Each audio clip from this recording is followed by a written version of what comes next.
Welcome students. So இந்த வீடியோவில் 8ஆம் வகுப்பு கணிதமில் இயல் 1 எண்களில் பயிற்சி 1.1 இருக்கக்கூடிய கணக்குகள் தான் பார்க்க போகிறோம். வாங்க பார்க்கலாம். ஸோ அடுத்து 6வது கேள்வி, பின்வரும் விகிதமுறை எண்களின் தசம வடிவத்தை எழுதுவோம் அப்படின்னு கொடுத்துருக்காங்களா. ஸோ கொடுத்துருக்க விகிதமுறை எண்ணுக்கு தசம வடிவம் எழுதுங்க அப்படின்னு கொடுத்துருக்காங்க. இதில் முதல் கேள்வி என்ன கொடுத்துருக்காங்க பாருங்களேன், 1/11 கொடுத்துருக்காங்க.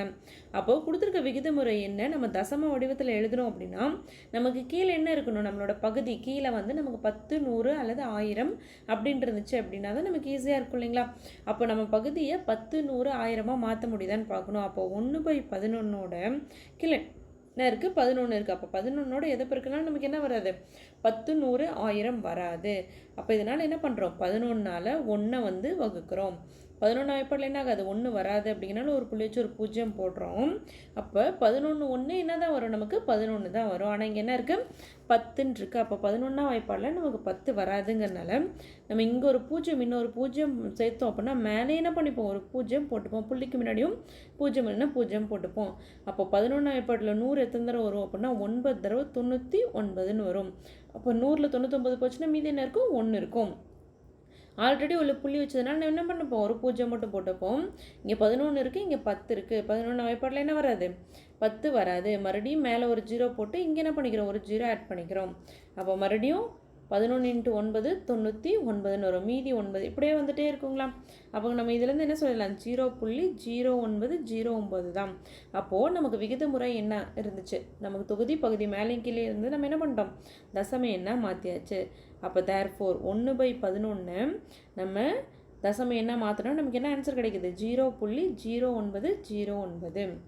அடுத்து 2வது கேள்வி, இல்லை என்ன கொடுத்துருக்காங்க அப்படின்னா 13/4 அப்படின்னு கொடுத்துருக்காங்க. 13 4ஆல் வகுக்கணும் அப்படின்னு கொடுத்துருக்காங்களா.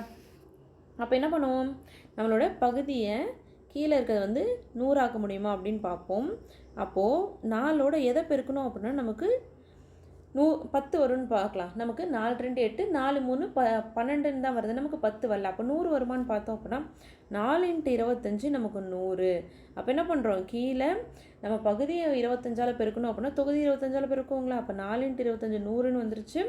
ஸோ மேலே 13 × 25 பெருக்கலாங்களா. I3 5 மீதி 1, I1 5 + 1 6, 3 2 6, 2 1 2. அப்போ என்ன கிடைக்குது, 5 6 6 12 மீதி 1 2 + 1 3. இப்போ என்ன கிடைக்குது, 325/100 அப்படின்னு கிடச்சிருக்குங்களா. ஸோ அப்போ கீழே என்ன இருக்குது, நமக்கு 100ன்னு இருக்குது. அப்போ என்ன பண்ணணும், கீழே நமக்கு 10 20 100 வகுத்தல் இருந்துச்சு அப்படின்னா எத்தனை 0 இருக்குதுன்னு பார்க்கணும். 1 2 0 இருக்குது. அப்போ கடைசிலேருந்து என்ன பண்ணுவோம், 2 இலக்கம் முன்னாடி புள்ளி வச்சுப்போம். அப்போ என்ன ஆன்சர் கிடைக்குது, தேர்ஃபோர் 13/4 நம்ம தசம எண்ணா மாற்றணும் அப்படின்னா 3.25 அப்படின்னு கிடைக்குது. அடுத்து இதிலே 3வது கேள்வி, -18/7 அப்படின்னு கொடுத்துருக்காங்க. -18 7ஆல் வகுக்கணும் அப்படின்னு கொடுத்துருக்காங்களா. என்ன ஆகுது அப்படின்னா 7ஆம் வாய்ப்பாடில் என்ன வராது, நமக்கு 10 100 1000ன்னு வராது. அப்போ நார்மலாக எப்போ வகுப்போம் இல்லைங்களா. ஸோ 7ஆல் 18 வகுக்கிறோம். 7ஆம் வாய்ப்பாடில் 2 தடவை என்ன வரும், நமக்கு 14 கிடைக்கும். மீதி என்ன 4 கிடைச்சிரும். அப்போ இங்கே என்ன பண்ணுவோம், 7ஆம் வாய்ப்பாடில் 4 வராது. அப்போ புள்ளி வச்சு ஒரு 0 போட்டுப்போம்.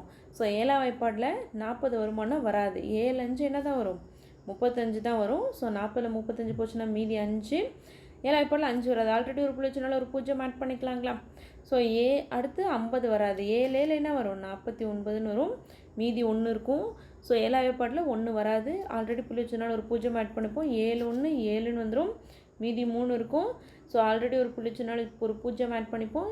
7 4 நமக்கு என்ன வரும், 28ன்னு கிடைக்கும். மீதி என்ன ஆகும், 2 இருக்குங்களா. எப்படி என்ன ஆகுது, போய்கிட்டே இருக்குது. இப்போ இதோட மதிப்பு மைனஸ் போட்டுக்கலாம், முன்னாடி மைனஸ் இருக்குது. என்ன ஆன்சர் கிடச்சிருக்கு, 2.5714 அப்படின்னு போய்கிட்டே இருக்குது. ஓகேங்களா. ஸோ நம்ம இதோட நிறுத்திக்கிட்டோம். இதே மாதிரி என்ன ஆகிட்டு இருக்குது, போய்கிட்டே இருக்குது. இன்னும் போட்டோம் அப்படின்னா போய்கிட்டே இருக்கும். அதனால் நம்ம என்ன பண்ணுறோம், 2.5714ன்னு இதோட நிறுத்திக்கிட்டோம். அப்போ -18/7 மதிப்பு -2.5714. அடுத்து 4வது கேள்வி பார்க்கலாம்.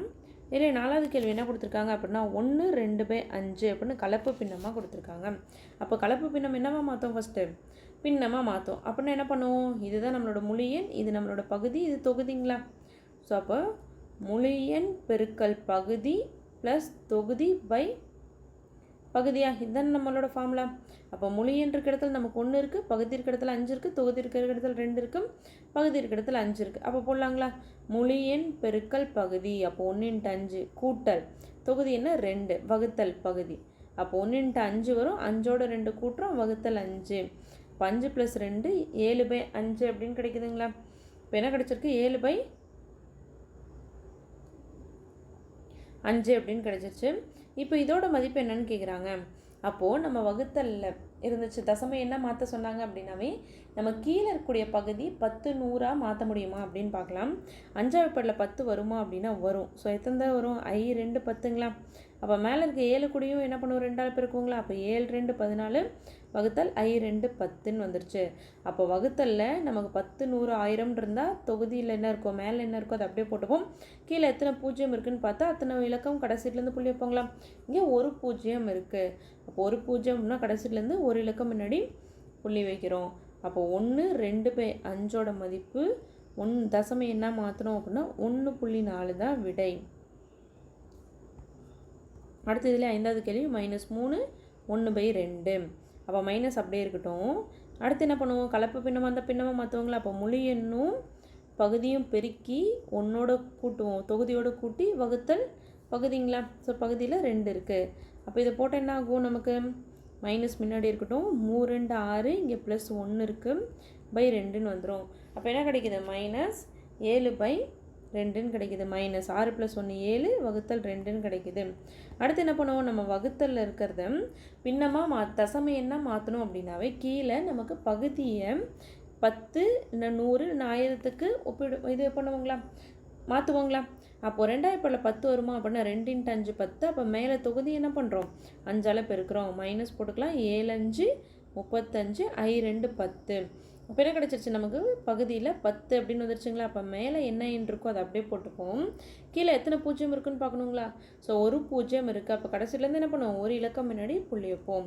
அப்போ தேர்ஃபோர் -1/2ஓட மதிப்பு தசம என்ன மாற்றணும் அப்படின்னா -3.5 தான் விடை. இந்த வீடியோவில் உங்களுக்கு எதாவது டவுட் இருந்துச்சு அப்படின்னா கமெண்டில் கேளுங்க. தேங்க்ஸ் ஃபார் வாட்சிங்.